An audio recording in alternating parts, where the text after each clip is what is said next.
नमस्कार मित्रांनो, आजच्या व्हिडिओमध्ये मी गजानन काळे आपलं मनपूर्वक स्वागत करतोय. मित्रांनो, आज एक नवीन विषयावरती एक व्हिडिओ बनवत आहोत. आपल्या चॅनलचा हा विषय नाही, तरी पण मित्रांनो हा व्हिडिओ बनवणं गरजेचं वाटलं मला, कारण मी मागच्या आठवड्यामध्ये एक गिझर घेतलेला आहे आणि त्या गिझरसाठी मी 2 सेफ्टीचे डिव्हाइसेस घेतलेले आहेत.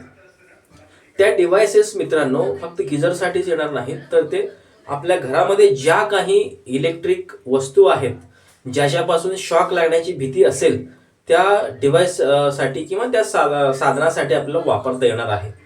मित्रांनो, हा व्हिडिओ बनवण्यामागचा हाच माझा विषय आहे की जेणेकरून शॉक लागून कुणाचं जीवितहानी नाही झालं पाहिजे, या उद्देशाने हा व्हिडिओ बनवतोय. आपल्या चॅनलचा विषय नाही. कोणाला आवडलं नसल्यास माफी असावी, क्षमा करा, पण हे बनवणं मला आवश्यक वाटलं मित्रांनो. तर आपण काय करतो मित्रांनो, गिझर असू द्या, इस्त्री असू द्या किंवा वॉटर कूलर असू द्या, त्यानंतर फ्रीजमध्ये असू द्या किंवा काही ठिकाणी पाण्याचे मोटर वगैरे असतात, त्या ठिकाणी शॉक लागण्याची भीती भरपूर असते. पण आपण त्यासाठी कधी विचारच करत नाही. आपण एवढे महागडे वस्तू खरेदी करतो, 50-50, 60-60 हजार, लाख रुपयाचे, पण त्याला सुरक्षिततेसाठी, सेफ्टीसाठी काय वापरत नाही. तर हा पॉईंट सांगणं मला गरजेचं वाटलं, त्यासाठी मी हा व्हिडिओ बनवतोय मित्रांनो. आपण या ठिकाणी पाहू शकता मित्रांनो, हा व्हीगार्डचा मी एक वॉटर गिझर घेतलेला आहे आणि हा वॉटर गिझर मी ऑनलाईन परचेस केलेला आहे.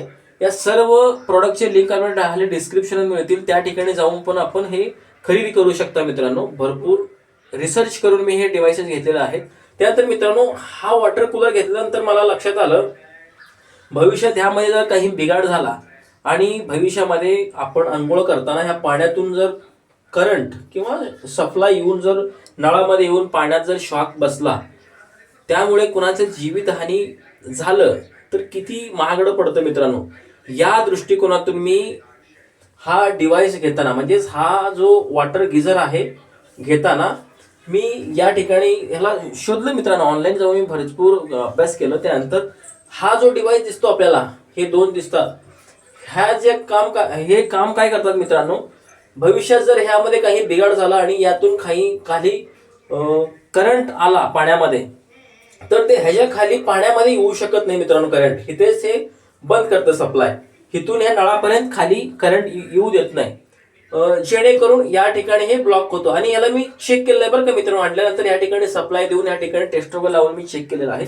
आणि दुसरी गोष्ट सर्वात महत्वाचा, या ठिकाणी आपण हा जो डिव्हाइस बघताय, हा प्लग आहे मित्रांनो. हा जो प्लग आहे, हे प्लग टाईप मध्ये आहे. हे हॅवेल्स कंपनीचं आहे, शॉक सेफ नावाने आहे. 16 एम्पियरचा हा प्लग आहे. आणि हे काय काम करतं मित्रांनो, भविष्यात समजा ह्या प्लगच्या खाली कुठेही शॉर्ट सर्किट झाला किंवा शॉक लागला माणसाला, तर ऑटोमॅटिक ट्रिप होतं, ऑटोमॅटिक हे खालचं सप्लाय बंद करतं. ह्याला या ठिकाणी रिसेट आणि टेस्टचा 2 बटन पण आहेत. आपण टेस्ट करू शकता या ठिकाणी क्लिक दाबून, आणि ते ट्रिप होतं. असे 15 दिवसातून, महिन्यातून ह्याला चेक पण आपल्याला करायचं आहे. भविष्यात समजा हे खराब झालं, आपल्याला माहीत झालं नाही, आणि ह्यातून सप्लाय तर येणारच आहे, आणि यात काही बिघाड झालं आणि इथून करंट जर खाली आलं, तर या ठिकाणी हे करंट खाली येणार नाही. असे दुतर्फा सुरक्षेसाठी हे वापरलेलं आहे मित्रांनो. अशा प्रकारे 2 स्टेजमध्ये मी हे सेफ्टीसाठी वापरलेलं आहे मित्रांनो. हे सर्व प्रोडक्टचे लिंक आपल्याला खाली डिस्क्रिप्शन मिळतील, त्या ठिकाणी जाऊन आपण खरेदी करू शकता मित्रांनो. आणि ज्या शॉक लागतात किंवा काही जीवितहानी होते, त्यापासून आपण संरक्षण करून घेऊ शकता. अशा प्रकारे आपण ह्या 2-3 डिव्हाइसेस खरेदी करू शकता मित्रांनो. हा आपल्या चॅनलचा विषय नाही, तरी देखील हा व्हिडिओ बनवलेला आहे. कोणाला जर आवडलं नसेल तर क्षमा करावी, आणि ज्यांना आवडलेलं आहे त्यांनी लाईक करा, चॅनल सबस्क्राईब करा आणि इतर मित्रांना शेअर करा. धन्यवाद मित्रांनो.